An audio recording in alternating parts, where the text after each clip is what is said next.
Ayan, isang mapagpalang araw po mga kapatid. I'm P.O. 2nd Ignacio, Philippine Navy. At ngayon pong araw ay naatasan ako na magturo ng values formation sa atin po ang senior class. At ito po ay senior ko sa serial number at ganoon din po sa rango. Ngunit ganun pa man, hindi po ibig sabihin na ako po ay magtuturo sa senior ko ay marami na akong alam, mas magaling ako sa kanila. At mas matalino ako sa kanila, hindi po. Sa totoo lang po, nang dahil po sa Panginoon, kaya lang po ako nakakapagsalita at nakakapagturo. Sabi po ng Proverbs 1:7, Fear of the Lord is the beginning of our knowledge. So ang lahat po ng meron ako, ito man po ay karunungan, kalakasan, kapayapaan. Yung pong lahat ng yon ay dahil po sa grasya ng Panginoon. At ganyan niya po ako tinuturuan, pinapalakas, kaya po ako ay nakakapagbahagi sa inyo ng aking buhay. At bakit values formation? Dito po sa values formation, napakalaki po ng sakop ng pagtuturo ng values formation. Pero yung itatakil ko po ngayong araw na ito ay ito po yung pinagmulan kung bakit ang pag-uugali no po ng tao or pag-uugali mo ay ganyan kasi may pinagmulan. At dito po sa ituturo ko po ay may 3 letter lang po ako na ibibigay sa inyo na napakadali nyo pong matatandaan. Ito po ay napaka-basic. Ito po ay nilagyan ko lang ng abbreviation na ABC. Kaya ako po nasabi na basic. At ito po yung 3 dimension of values formation. So, ang sabi po nga dito, bakit kailangan natin pag-aralan yung ganitong bagay? So, kasi dito, para maunawaan natin na hindi lahat ng tao ay pantay-pantay. Na hindi lahat ng tao ay katulad ng ugali mo. So, kailangan natin mag-unawaan, magrespetuhan, magmahalan. No? Kasi una, magkakaiba tayo ng tradisyon na nakagisnan, pamilya na pinagmulan, no? So magkakaiba po talaga. Kaya talagang dapat maunawaan natin bakit ganon ang pag-uugali ng bawat isa. At sa dimension po na ito po ay A, B, C. So yung A, yung affective. Ibig sabihin po, itong affective na to ay experience towards something. Or ito po, yung mga bagay na nagkaroon ng effect sa buhay mo, na kung bakit yung damdamin mo ay naging ganyan ka na ngayon. So, ang best example ko po dito, or example ko po, na para lang po makarelate po kayo, bakit ko nasabi na yung experience. Kasi minsan po, yung experience natin sa buhay, ito yung nagiging pundasyon natin kung bakit naging ganito tayo ngayon. So ako po ay lumaki na talagang napakahirap po ng pamilya namin. Isang kahig, isang tuka. Panganay po ako sa 6 na magkakapatid. At nung bata pa po ako, talagang bugbog sarado sa lahat. Sa emosyon, sa physical. At talagang, kung may bantay bata, 163 lang talaga noon siguro. Nabantay bata, 163 na ako. Pero, ganun pa man ay ngayon po ay naikwento ko na lang po sa inyo. Kasi part po yun ng buhay ng tao. Part po ng buhay ko. At noon, nung bata ako, ang tingin ko sa sarili ko, napakahina ko. Ang baba ng tingin ko sa sarili ko, para akong walang mararating. Kasi yun palagi yung naririnig ko sa parents ko. Tanga ka, wala kang mararating, bobo. Ganun po yung lagi kong naririnig. At bukod doon, lagi pang ako napapalo. Lagi na lang, parang iniisip ko noon, lahat ng ginagawa ko mali. Kaya yung naging motivation ko noon, ang laging pumapasok sa isip ko, tumatanim sa puso ko, sabi ko, pagdating ng panahon, pero sa isip ko lang po yung sinasabi, pagmamalaki niyo rin ako. Kaya yun yung naging motivation ko. Kaya noong nag-trigger talaga, kasi kapag pala ikaw ay naglagay ka ng, nagtanim ka sa puso mo ng mga bagay-bagay, talagang pag namunga ito, hindi lang yun yung, halimbawa nagtanim ka ng galit, yung galit na yun kapag nag-ugat, kapag namunga, hindi lang siya galit ang mapoproduce niyang bunga. Pwede kang magrebelde, pwede magkaroon ng anxiety, pwede kang magpatiwakal, no? Or else, the worst, pwede kang pumatay. No? Ganon yung nagiging bunga kapag ang tinanim natin sa puso natin ay galit. No? Hindi lang galit yung pwede niyang maging bunga. So, ang nangyari po nun sa akin ay parang, ang sabi ko nun, pagmamalaki niyo rin ako. Kaya nun, ang naisip ko, mag-audition sa lahat ng mga TV station. Kasi noon, feeling ko, marunong naman akong kumanta. So, kaya yan, lahat ng channel sa TV, sinalihan ko yan, mga It's Showtime, Chowtime, lahat na, Pinoy Big Superstar, Star in a Million, yung mga ganyan, lahat na yan, sinasalihan ko. Pero dahil nga, wala naman tayong pleasing personality, kasi mababa talaga yung tingin ko sa sarili ko, kasi lahat parang reject. So, parang yun yung naiisip ko na, maging ipagmamalaki ako ng parents ko, pero mali pala yung motivation na yun. Then one time, yung nag-trigger talaga sa akin, kaya parang naglayas na po ako.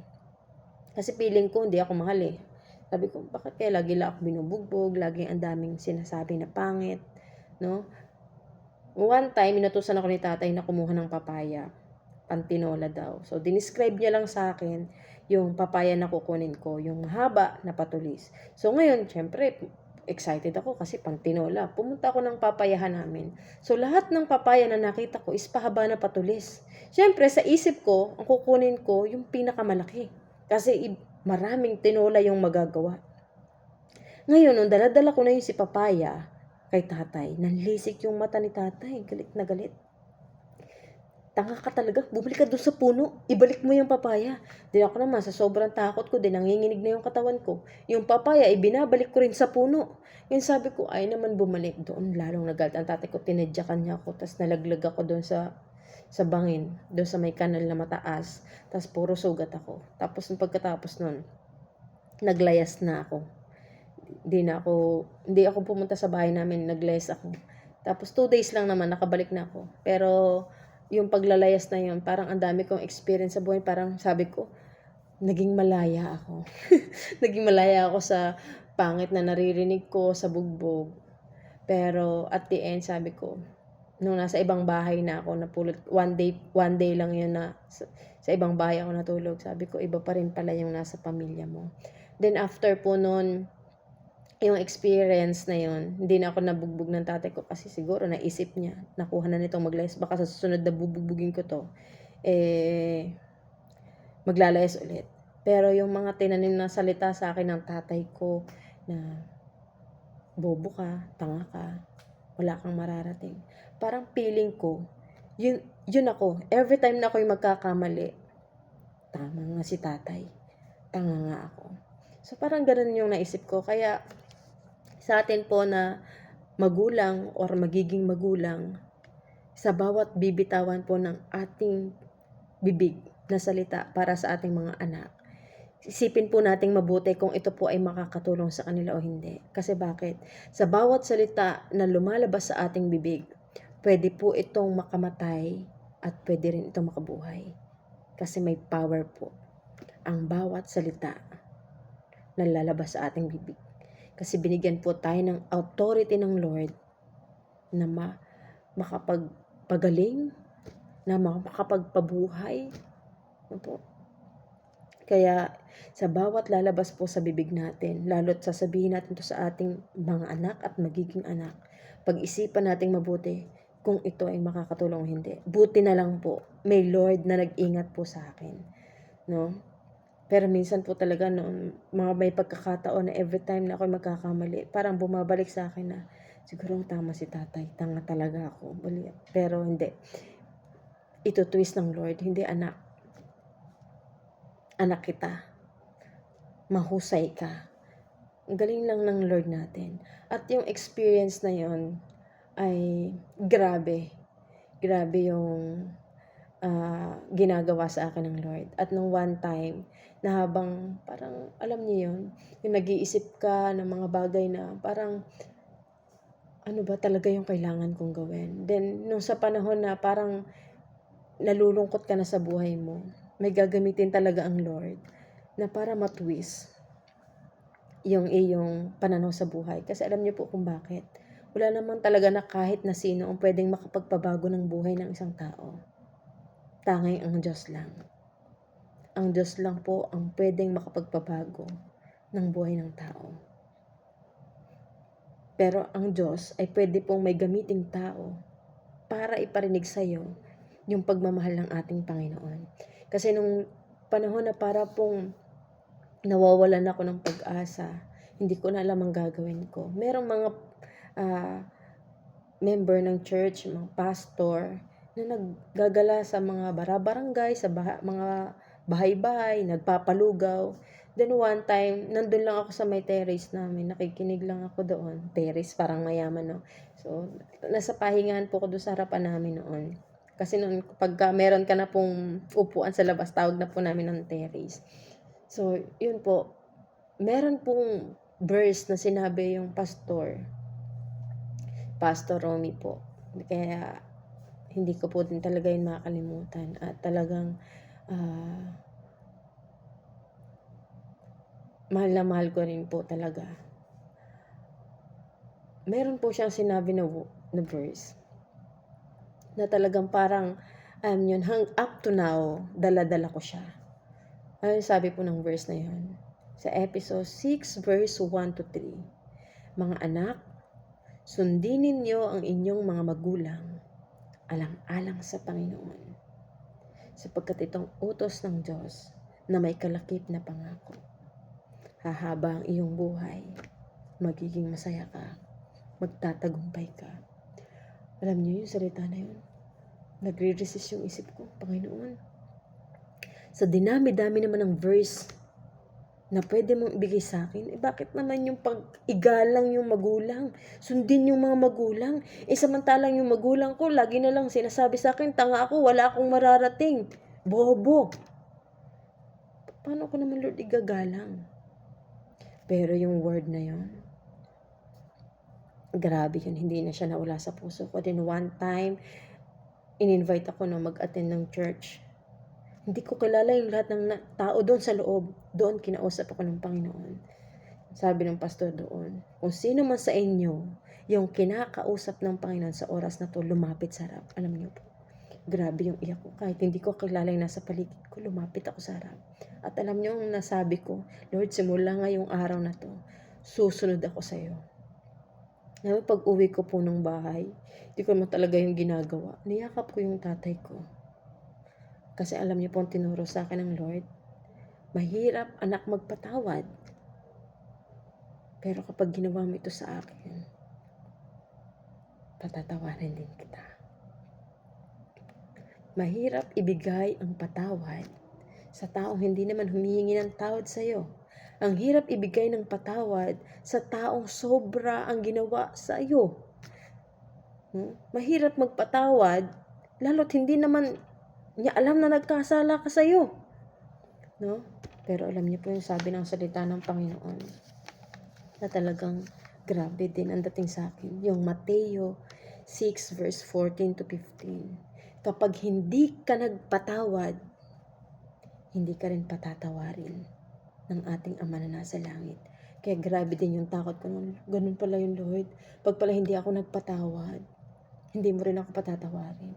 Pero alam niyo po, ang pinakamasarap na naganap, kapag po pala yung lahat ng sakit, galit, na meron sa puso mo, pag isinorender mo po pala yun sa Panginoon, ang sarap sa pakiramdam, para kang nakalaya. Alam mo yung tipong hindi naman kami sanay magyakapan ng tatay ko. Kami mga magkakapatid, hindi kami sanay na yung yayakap, yung good morning tay, kumain ka na ba tay? Kasi takot kami sa tatay namin eh.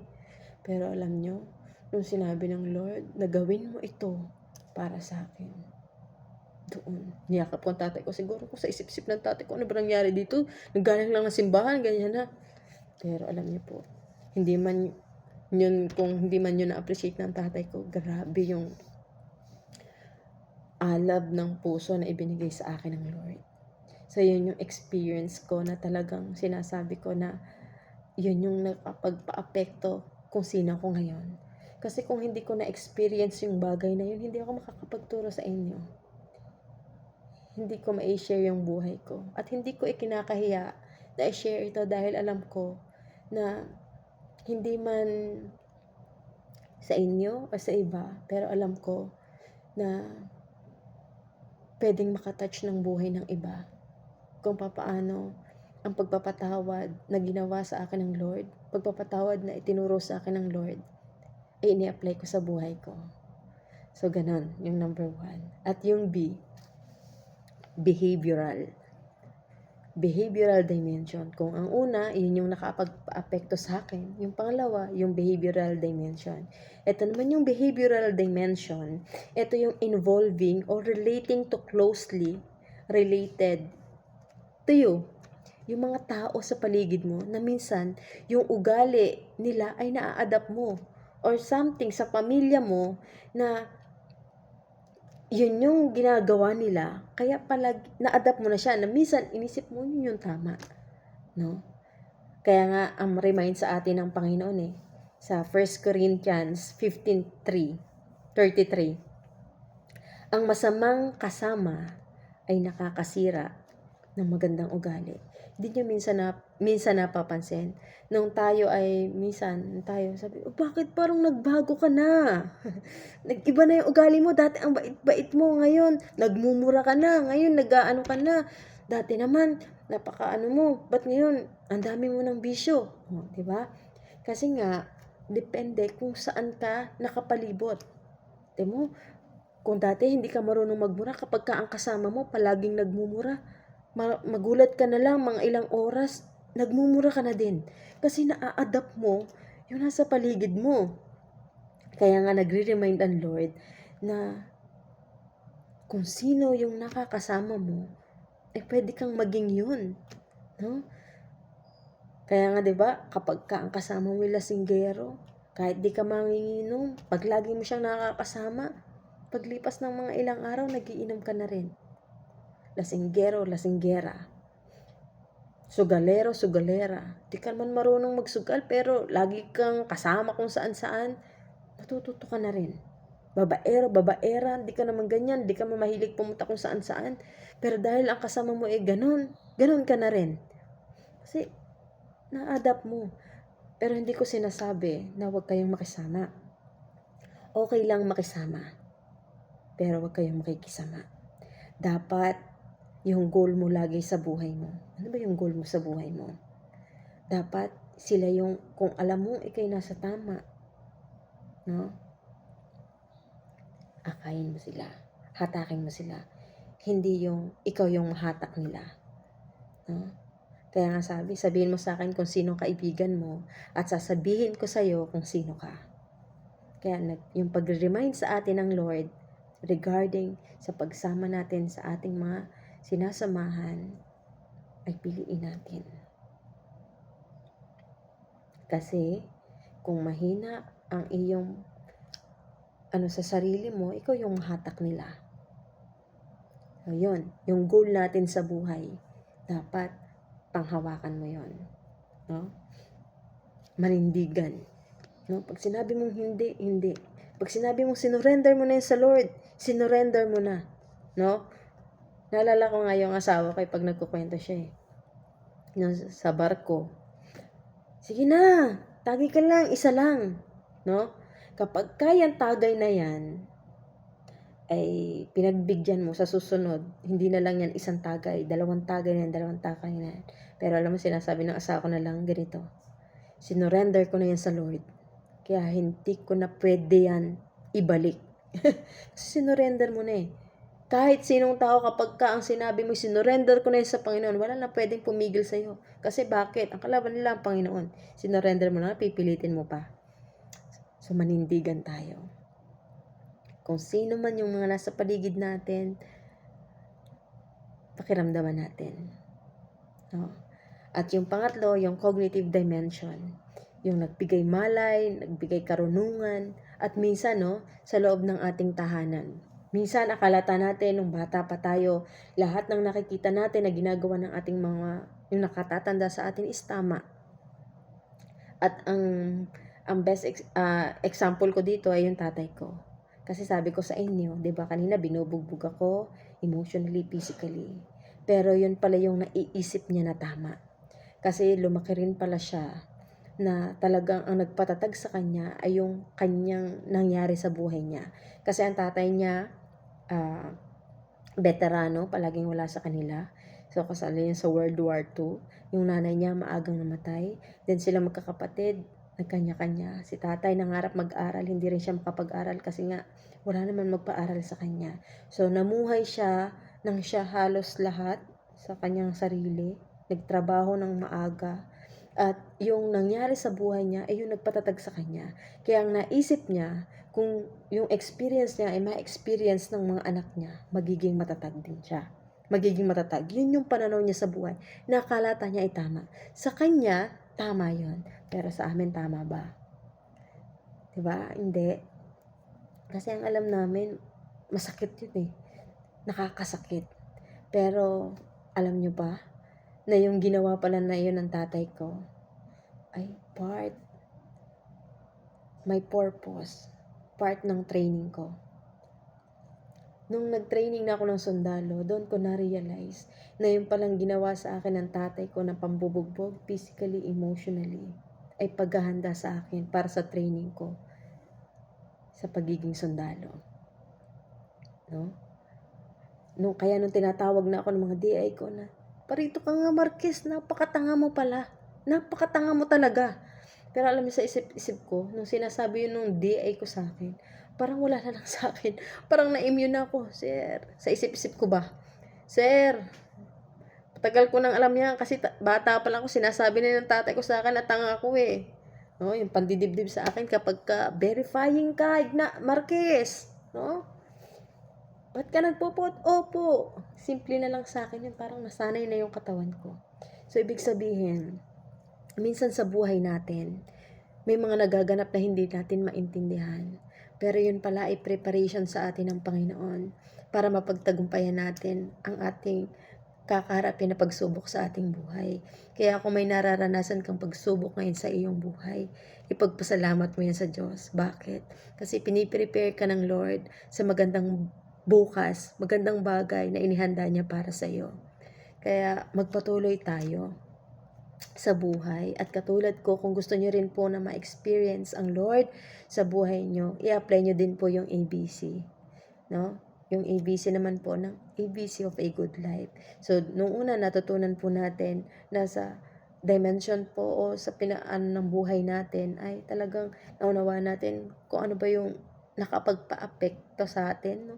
Kung ano po yung dapat natin iwasan, yung behavioral, at ano po yung kaunawaan na ibinahagi sa atin ng ating uh, kabataan kung bakit ano ba talaga ang tama at mali. Sabi nga ng salita ng Panginoon, palakihin natin ang ating mga anak, palakihin natin yung ating mga magiging anak ng naayon sa salita ng Diyos. Kasi kapag tayo po ay ang guide natin ay yung salita ng Panginoon, kailanman hindi po tayo mamamali. Kaya nga po, kung gusto niyo rin pong maranasan yung naranasan ko na talagang grabing pagkilos ng Diyos sa buhay ko, kaya kahit saan po ako na-assign, hindi po ako nahihiya at natatakot na ibahagi ang salita ng Panginoon kasi grabe ang ginawa ng Diyos sa buhay ko. At isi-share ko din po sa inyo yung ABC of a good life. Napakasimple lang po. I-admit mo sa sarili mo. Admit mo sa Lord. Admit that you sin against God. No? Aminin natin na tayo nagkasala. Kasi wala naman pong perpekto. Ang nais po ng Panginoon, tayo po ay lumapit sa Kanya, magtiwala sa Kanya.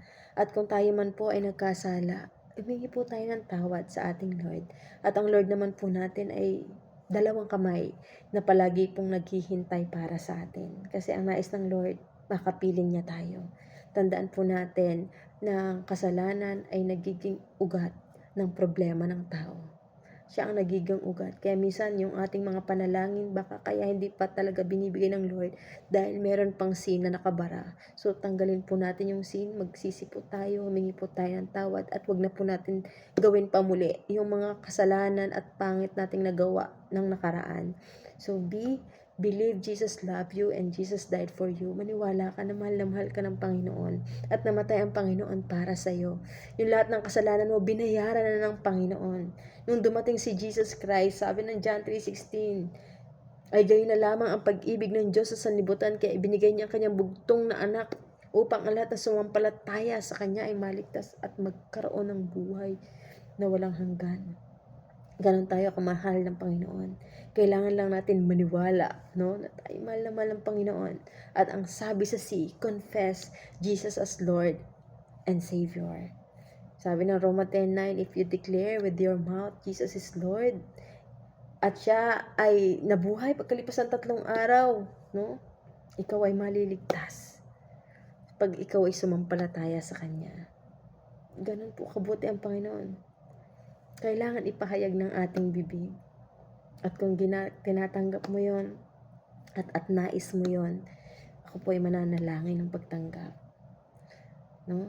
At ariin mo to bilang iyong panalangin ng pagtanggap. Ako po ay tinatanggap ka, Panginoon, bilang aking Panginoon at sariling tagapagligtas.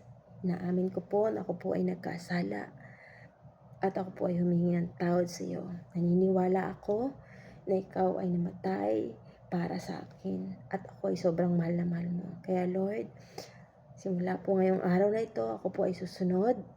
Ako po ay maglilingkod sa iyo habang ako ay nabubuhay. Lista niyo po ang aking pangalan sa aklat ng buhay. Maraming salamat, Panginoon, sa pangalan ng Panginoong Jesus. Amen. At kung ginawa mo po at tinanggap mo po yung panalangin na yon, congratulations. Kasi binibigyan ka ng Panginoon ng karapatan na maging anak niya. Sabi sa John 1:12. Kaya congratulations at sana po ay may natutunan kayo. At kung meron po kayong queries or mga tanong na nais niyo pong hindi niyo po maitanong, pwede niyo po akong i-PM. Ayan. At pwede niyo rin po akong i-text. No po. So, may lagay po ako diyang cellphone number. Yun po. So, yun lang po. God bless you. At gawin po lagi natin ang lahat ng bagay na ayon sa kalooban ng Lord at sa salita ng Panginoon.